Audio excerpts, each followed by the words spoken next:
Bonjour à tous. Alors aujourd'hui on se retrouve pour une vidéo longue sur un sujet un peu sensible mais qui va parler à tout un chacun. Il s'agit du deuil. En effet, qui n'est pas passé par un deuil? Peut-être que vous êtes même en train d'en vivre un.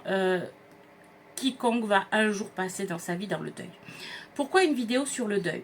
Parce que je trouve que de comprendre un petit peu ce qui se passe en nous à ce moment-là, ce qui va se passer, qu'on n'est pas les seuls, que beaucoup de monde passe par les mêmes étapes lors du deuil. Je trouve ça important pour pouvoir justement faire ce travail de deuil en toute bienveillance avec soi-même. Se dire qu'on n'est pas seul, que d'autres personnes ressentent ça, qu'il y a tout un processus qui est normal, universel. Je trouve que c'est important pour pouvoir se dire j'ai besoin de temps, j'ai besoin de pleurer, j'ai besoin d'en parler, j'ai besoin d'aide, permet aussi de faire ce travail de deuil. Voilà, donc je vous propose une vidéo avec plusieurs parties. La première, je vous propose d'aller un peu visiter justement ce qu'est le deuil avec ses manifestations. Je vous propose en deuxième partie de vous présenter le travail du docteur Elisabeth Kubler-Ross sur le deuil et sa théorie des 5 étapes, où je vais décrypter chacune des étapes. En troisième partie, je vous propose de vous parler des critiques qu'a reçues le docteur Elisabeth Kubler-Ross sur justement cette théorie. L'idée là n'est pas de dire il y a une bonne façon, une mauvaise façon de voir le deuil, c'est d'enrichir votre connaissance et votre réflexion sur la notion de deuil. Ensuite, je vous propose de parler d'un deuil un peu particulier, le deuil blanc. Et pour finir, je vous propose de vous donner quelques astuces pour accompagner une personne qui serait en deuil, de pouvoir l'aider pendant ce processus qui est pas facile. Voilà, ça, donc 5 parties où on va aller essayer de comprendre ce qu'est le processus de deuil. Alors le deuil, c'est un processus émotionnel que l'on vit quand on vit une perte. La perte d'un être cher, c'est le premier deuil auquel on pense, c'est normal. Ce deuil-là, il est universel. Toutes les cultures ont cette notion de deuil. Mais par contre, l'expression de ce deuil risque de changer en fonction de la culture des personnes. En effet, en fonction de la relation à la mort, de nos expériences, de notre relation avec la personne qui est décédée, le deuil va très certainement être différent. Il existe d'autres formes de deuil et c'est ce qu'on appelle le deuil blanc. Et ça, je vous en parlerai dans une autre partie. Le deuil peut s'exprimer de différentes manières. Il peut s'exprimer émotionnellement. Ça va être un maelstrom, je dirais, d'émotions. Ça peut être de la tristesse, ça peut être de la colère, ça peut être de la peur, ça peut être de la frustration, ça peut être tout un tas d'émotions qui vont nous assaillir et qui vont aussi donc s'exprimer physiquement. Alors ça peut être des pleurs, ça peut être des maux de tête, ça peut être des troubles du sommeil, de l'alimentation, ça peut nous toucher vraiment en plein cœur, en plein corps. Et ça peut aussi nous toucher cognitivement. On va peut-être être moins disponible, donc des troubles de l'attention, des troubles de la concentration. Ça peut aussi restreindre nos capacités cognitives parce que on est assailli de sensations, d'émotions à ce moment-là. Et des fois, c'est difficile de faire la part des choses. Ce qu'il faut savoir, c'est que toutes ces émotions sont normales. Vous les aurez peut-être pas toutes, vous les aurez peut-être toutes, elles sont normales.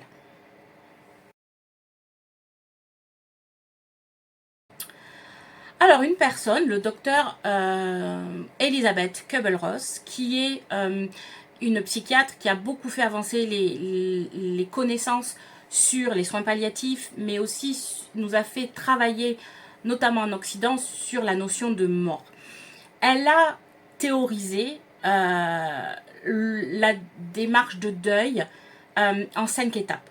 C'est-à-dire que chaque personne qui a perdu un être cher est censé passer par ces 5 étapes. Je vous le mets là, les 5 étapes, je vous mets un schéma.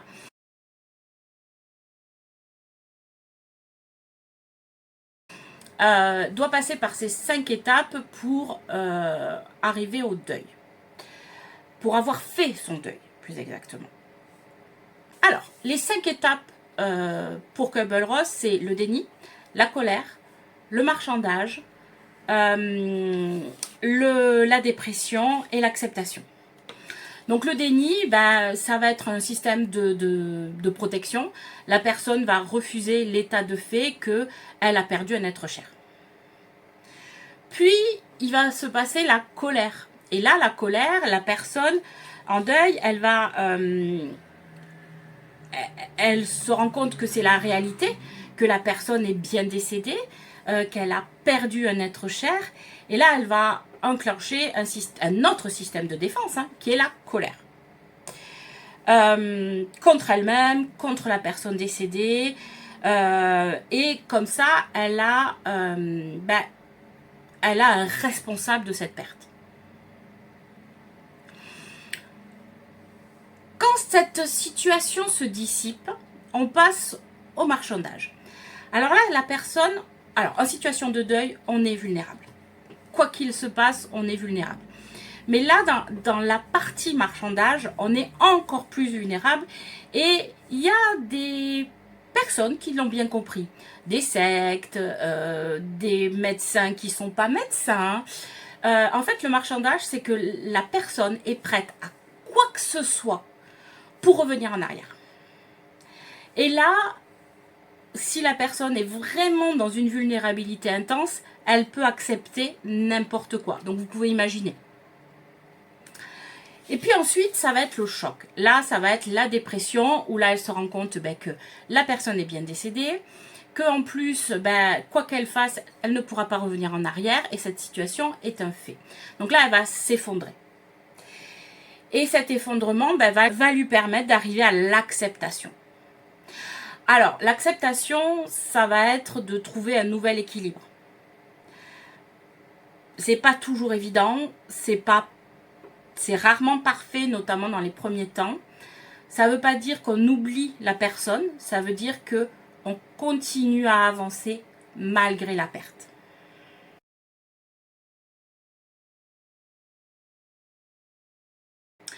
La théorie que je viens de vous présenter a reçu certaines critiques par exemple Christophe Fauré ou Jacques Salomé encore, ou Serge Tisseron. Vous pourrez aller voir sur internet, vous allez trouver de la bibliographie sans aucun problème. En fait, ils trouvent la théorie du docteur Kübler-Ross trop simpliste et trop linéaire. Pour eux, chaque personne ne va pas forcément passer par ces 5 étapes. Elle va vivre des choses, ça va se rejoindre. Elle peut vivre de la tristesse et en même temps de la colère, et puis être dans le déni, mais se rendre bien compte que c'est vraiment un maelstrom ce qu'on vit quand on est en deuil. Il y a beaucoup de choses qui se passent émotionnellement, corporellement, cognitivement, et puis dans sa vie, on est censé... il y a tous les repères qui changent, plus la personne est proche de vous, plus vos repères vont changer. Donc, c'est pas aussi linéaire que ce que voudrait le présenter Elisabeth Kübler-Ross, selon ses auteurs. En fait, chaque personne, ce qu'ils veulent faire comprendre, c'est que chaque personne va vivre son deuil à sa manière. Il n'y a pas de mauvaise manière ou de bonne manière de vivre son deuil. Par contre, il existe le deuil pathologique sur lequel je ne rentrerai pas parce que là, on va sur des données vraiment médicales. Un deuil pathologique doit être traité par des médecins. D'accord? Donc là, je ne vais pas y rentrer. Ça existe. Mais le deuil, il peut être court, il peut être long, il peut passer par des pleurs, il peut passer par du calme, du silence, peut passer par une socialisation excessive, comme il peut passer par un isolement total. Enfin, toute personne, en fonction de sa personnalité, de son vécu avec la personne, de sa culture, va avoir une relation au deuil différente. Et il n'y a pas une mauvaise ou une bonne manière, je le répète, de vivre son deuil.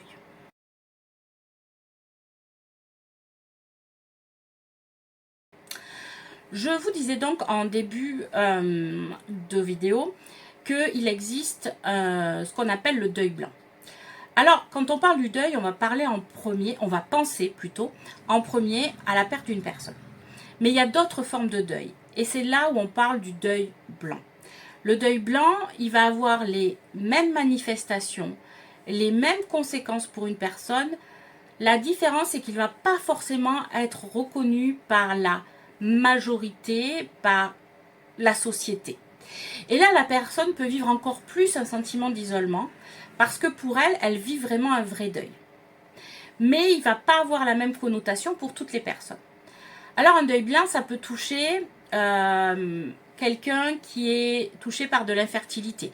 Il va devoir faire le deuil d'une grossesse qu'il souhaitait.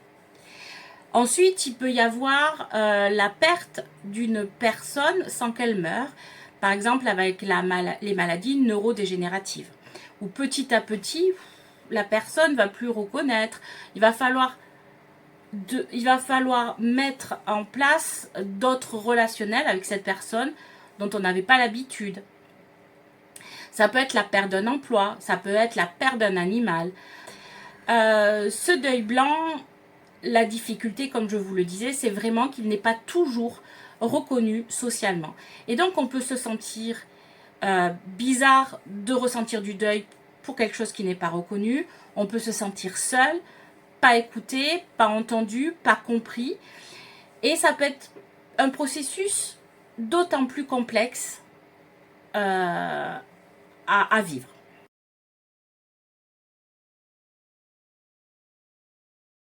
Je vous propose donc en dernière partie des petites astuces pour aider ou accompagner une personne en deuil. Alors, il faut comprendre que dans cette période-là, vous n'allez pas avoir la même personne que vous avez l'habitude de voir. Elle traverse une période très complexe, très inconfortable. Et là, il faut être force de proposition. Mais il ne faut pas attendre forcément une réponse positive de la personne. Je m'explique. On peut proposer à la personne de sortir. Tu viens, on va s'aérer, on va marcher un petit peu.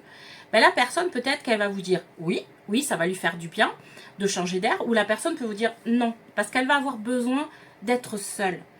Et c'est pas forcément une solution de dire allez, viens, fais un effort. À ce moment-là, elle n'a peut-être pas la possibilité de faire cet effort-là. Et c'est peut-être pas la chose dont elle a besoin. Donc, soyez force de proposition. Ça peut être aussi, si la personne a des enfants, lui permettre d'avoir un sas sans les enfants, où elle puisse pleurer, parce que des fois on s'interdit de pleurer devant les enfants, d'être triste devant les enfants, et que ça peut lui permettre d'avoir un temps où elle va pouvoir lâcher prise, et vous vous occupez des enfants, elle sait que ses enfants sont en sécurité, la personne sait qu'elles sont en sécurité, qu'elle peut lâcher un peu, qu'elle peut avoir un peu de temps pour elle. Ça peut être aussi lui préparer des repas et les lui amener. Parce que dans ces moments-là, l'énergie, elle peut être très basse. On peut ne pas se sentir assez fort pour faire à manger, aller faire les courses, aller faire tout ça. Ça peut être aussi de lui dire, là, je sens que tu vas pas bien. Je sens que tu t'en sors pas avec ton deuil. C'est ok. Peut-être qu'il est temps de se faire aider. Alors, ne pas la juger, ne pas l'accuser, surtout pas. Ses émotions, toute émotion est légitime. Donc, la question là n'est pas... Mais si vous voyez que la personne est vraiment trop en souffrance et que là, elle n'arrive vraiment pas à bouger, il va peut-être falloir l'accompagner pour qu'elle aille voir un professionnel, son médecin traitant, une psychologue, un psychiatre, un coach.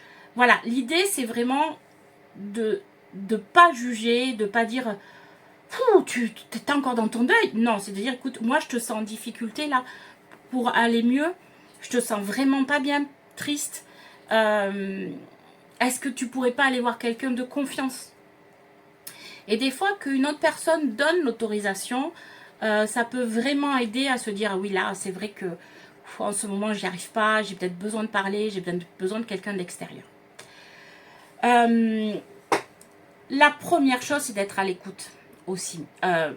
J'aurais dû commencer par ça, mais vraiment être à l'écoute de la personne, être une oreille attentive. Elle n'a pas besoin forcément que vous répondiez, elle a besoin que vous l'écoutiez, que vous soyez présente et être patient, parce que ça peut prendre vraiment du temps, un deuil.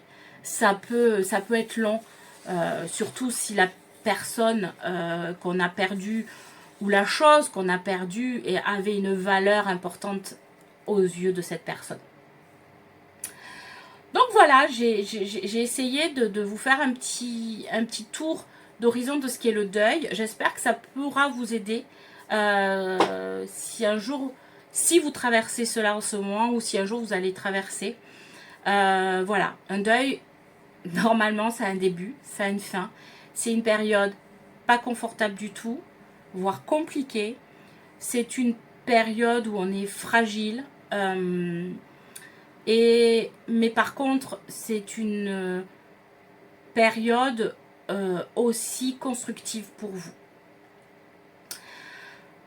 Donc je vais vous laisser sur ces mots. Je vous souhaite évidemment une belle journée.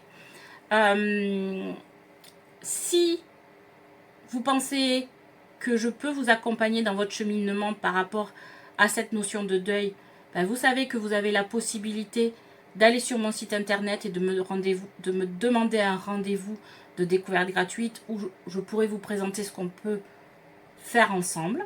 Si vous voulez que cette vidéo ait de la visibilité, ben, je vous encourage à aimer, à partager, à commenter et à vous abonner si vous ne voulez pas rater mes prochaines vidéos.